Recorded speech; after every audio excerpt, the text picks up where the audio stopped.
Man, so yeah, I want to jump, man. Speaking to you say about your brother, man. That was serious, man. God bless you, for getting through that and Appreciate it. overcoming all that. Cause that would be a hell of. Cause some dudes have had that revengeful moment, and it can take them off in a trajectory where it just be all life of crime. You know what I'm saying? So when we go, I'm gonna jump to that George Floyd joint, right? Mm-hmm. And it's more powerful now. Just know, cause I ain't even know your story based on your brother, right? Mm-hmm.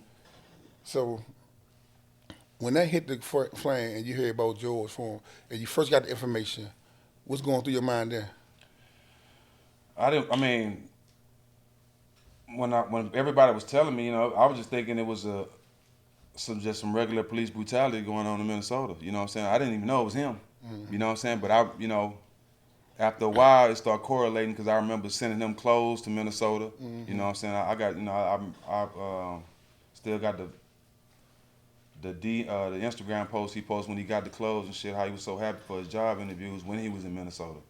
So I remember he was there, but you know what I'm saying, my homeboy texted me and said, "Did you see what they did your twin?" Mm-hmm. I'm like, "My twin, the only person I know, and he is in Minnesota." And that's when I jumped on Instagram, looking at it. The shit fucked me up. You know what I'm saying? 'Cause we know, we see a lot, we know how they do us, Mm-hmm. but you never think it'll hit your front step. Right. You know what I mean? Right. So it fucked me up, bro. I mean, I ain't gonna lie, I was fucked up. Right. What's some of the stuff that was behind the scenes that fucked you up too?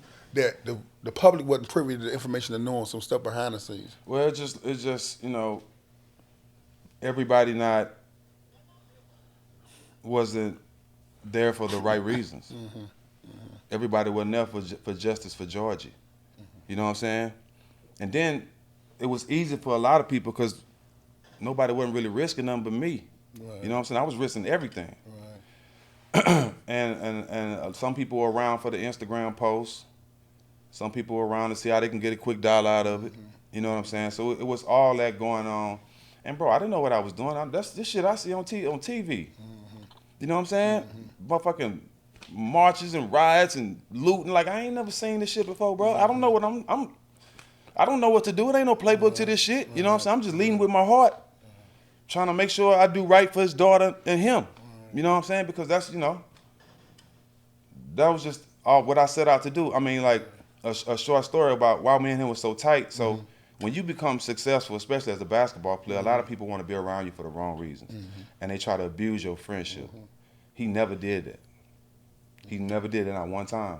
And the fact that we look alike and we called each other twin, you know what I'm saying? It was like our relationship was like real brothers. Right. We didn't see each other every summer. You know, we might have went months without talking. You know what I'm saying? But when we was together, it's like we seen each other every day. Right. You know what I'm saying? And I knew how important his daughter was, and really the only people I knew in his family was her mother and his nephew Wu. And so when everything went down, if I was trying to make money or be seen, I would have ran right up to the family and be like, "I'm gonna speak for you." You know what I'm saying? Right, Nigga, right. this how gangster it was. After all that had happened, when I end up being with Roxanne and Gianna and getting stuff straight for them, Wu had told me, "Bro, why you never replied to my DM? The family had needed you. You know, this was stuff. It was almost over at the time. I'm like, bro, I never seen no DM, and I opened up my phone. They had DM me the day it happened. Right. I'm glad I didn't answer that Right. because I don't know none of them. I don't know the family. Right. You know what I'm saying? That would have been fake on my behalf to go jump in front of them. You know what I'm saying? And try to represent them and do all that. I think that's fake. That's fake to me. I don't know them. You know what I'm saying? And I didn't have no motive. I'm straight. I didn't need no money. I didn't need nothing. You know what I'm saying? I had the award-winning podcast already. I was chilling. Right. You know what I'm saying? I didn't need none of this shit. But I knew how he felt about his daughter, and I knew that I could help Roxanne make the right decisions and get represented right. You know what I'm saying? Help her know what to say if she have to go into the media, all those type of things. You know what I'm saying? Because she is a smart woman. But just being able to be there for them, I think that was my best way of showing him that I love him and I appreciate him. You know what I'm saying? And making sure that they got, was taken care of. And I think I did that. Man, that's honorable, Chan. That's honorable, definitely. Man. Appreciate That's it. honorable, man. And you said something during the story about he was also special because he never took advantage of your status or who you were Never. to try to play on the bankroll or none of that type of stuff. And it put me in the frame of mind with AI. We got a long relationship for a lot of years. And one day he was down the club, one say DC Live, not one DC Live, one of the clubs downtown. And he was, drip, smoke a little high, whatever, just chilling. And he just hugged me and he started like crying a little bit. I was like, yeah, he said, man, I flow with you, man, because all the years I know you, you never asked me for nothing, right? And I was like, damn, dudes that got that money and that power, they really living a whole life of just everybody bumping to pulling. I ain't know it affect them that much that they not used to nobody not wanting nothing for them. You know what I'm saying? Yeah. And you see how easy he's seen it. Because you got people that you grew up with that's been around you your whole life. Right. That abuse your friendship. Right. And you really love these people. Right. You know what I'm saying? Right. You think the love is reciprocated, but it's really not. Right. Yeah. I'm gonna change gears a little bit because you get me sentimental thinking about George, your brother. Man. You caught me. I ain't know that about your real life brother, man. Bro, I just buried my little brother and my little sister the last 4 months.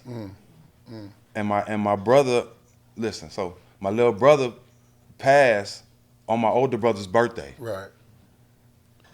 My little brother's viewing for his body is on my mother's birthday. All this is right before Thanksgiving and all that. So yeah, I just, it's been, the year ended tough, man, but I'm here for a reason. So, you know what I'm saying? I can, all the responsibility. How you get through that? How you maintain and how you get through it, man? It's hard, bro. I ain't gonna lie, but life, you know what I'm saying? Like when you got people depending on you, right. You know what I'm saying? I can't be selfish. Right. I want to stay home and just cry. See, I'm about to cry right now. Yeah. Shit. It's all right, man. Shit, man. What you going through, man? Dudes don't make it. Yeah, I just, I got people counting on me, dog. His kids now. You know what I mean? So. Yeah. I respect that, man. Just keep doing what you're doing. You said something 15 minutes ago, man. God always gonna put that carpet out for you because He knows your heart. You know what I'm saying? We might see you run through the stand. We might see you in the club. We might see you on O Block, but God know your heart. You know what I'm saying? So that's all you got to keep running. I ain't afraid of my people, though. I can't believe people was offended by me going to O Block. Right, yeah. I never be afraid of my people. Right. Why? Why would I? Right. Why would I? And nobody in O-Block felt that way. They loved the fact that I came there. Nigga, don't nobody come in here with their jewels on and shoot who put us at 4 a.m. Because everybody ain't me, dog. Right. You know what I'm saying? It meant the world to them. But on the outside, they didn't like it because it wasn't them. You have there's only one reason why you don't like it, because it's not you. Yeah. What other reason do you have not to like it? How has it affected your life in any way that I went to O-Block? You only like it because you can't do it, or it's not you. And people don't know it's simple. It's simple how it makes them look when they do shit like that, because it ain't too many options. You know what I'm saying? That's basically what it is. Yeah. A lot of people wish they can just go to O-Block with their jewelry on and just chill and be accepted to come in there. You know what I'm saying? Sorry. Shit, my bad. Yeah. My man David Hawkins, man, David Hawkins. I know he was with me. He told me. He told me. He say, man, we went up in that joint, man. He say, Slim, that wasn't no motherfucking publicity stunt or nothing. He say, Slim laid down and chilled and laid, took pictures, hollered, smoke, man, rolled blunts. Wasn't no cameras out there. Yeah, he showed gay. That look like he say you the people's champ, man. Like real understand real. You know what I'm saying? It's like when you dealing with kids or old people. Like they know you care. If you care, they know you care. You know what I'm saying? You can't fake it. You know what I'm saying? You can go in there with all the look, you can have that same look, and they'll be all over you. Cause it's like, man, he bluffing, you ain't bullshit. You know what I'm saying? But they can feel your energy. You know what I'm saying? So that's powerful, man. So just keep doing what you're doing, cause the recipe working. Appreciate you. And for example, we talking on the phone a few times with Gary. We know from the AU guys back in the day, but we never got this right here. Soon as Gary gave me the direct line, he was like, man, I'm there. You know what I'm saying? I don't care where it's at. You know what I'm saying? I'm there. Soon as I get a chance to get there, man. So me personally, I respect that, and I already knew your story anyway. But I'm just glad you an example to people that's making, like, you on your trajectory up. You ain't going down. You ain't looking for no reality show to jump on to get on. You going up. You know what I'm saying? And you still stand away to feed the community. You know what I'm saying? So I respect it, man, for real, wholeheartedly, man. Appreciate it. Good, and just hear more inside your story and see what you're going through. Man, that's powerful, man. Man, That's I powerful, appreciate. man. I mean, for me, it's mandatory that I pull up on you, 'cause like, even if it wasn't on camera, Right, like I right. said, because I felt like I knew you before Right. we actually met. You know what I'm Right, saying? So many right. people spoke highly of you, and I know your story too. So Right. I respect that off the rip. So Right, it was only right we connect. Right, yeah. We might share. I know you got all the big jokes. We might put my story, your story on the big screen. We will talk that Look, offline. I was just telling somebody that. Offline. I was just telling somebody that, man. Offline. We need to do that. Yeah. We need to do that. I'm gonna jump back to the basketball. 'Cause they keep seeing two gangsters up here crying like that, man. We Oh, might man, lose a hey, little. man. We might lose a little cool for you Hey, now. I'm man. messing with you now. Hey, But yeah, man. look. I cry. I I tell love you, hard, man. I'm real. Hey, Hey, Slim. I wear my emotions on my sleeve, nigga. Right. I don't hide nothing. What you see is what you get with me. Right, and I'm You know telling you, what I to all the youth out there, all the people trying to figure it out, man, what you witnessed, that's man time. Like I be telling people, the fact that we had a whole bunch of false teaching, falling down, breaking our arms, fucking our knees up. Get your ass up, don't cry, man, that's sucking shit. That was the worst thing to tell somebody because you need to move your emotions. You need to cry, laugh, smile, happy, because the fact that y'all under that teaching that you shouldn't cry, you shouldn't be that type of way, soon as you got your first incident, it turned to a shooting. Because you ain't never moved your emotions in a certain way. You know what I'm saying? Holding that shit in. They're holding it in. And a lot of youngers, or the whole generation now, is any charge is a shooting or killing. Just take example. If any charge you get in getting locked up, you get life. So imagine I go steal a bag of potato chips and they give me 20 years, 30 years. Everybody be riding all over the country. But that's the same thing y'all doing on the streets. Bumping to you, fuck you on the Instagram and the DM, and then y'all killing each other. So that's the whole equivalent. So man, we just hoping y'all, grow out of it. Teaching guys like Stat, a prime example. You heard this story, so you know it can be, you can win, man. But I appreciate the jewel you gave out on that, man. I mean that really touched me, man. Out the park, niggas know me. Curb on, little homie. All days, yeah. Been a road, yeah. Look, man, make sure y'all log on to Kirkbone TV. Hit the subscribe button. Hit the like button. Share it with a friend. I'm going to keep on bringing y'all interesting content, interesting interviews.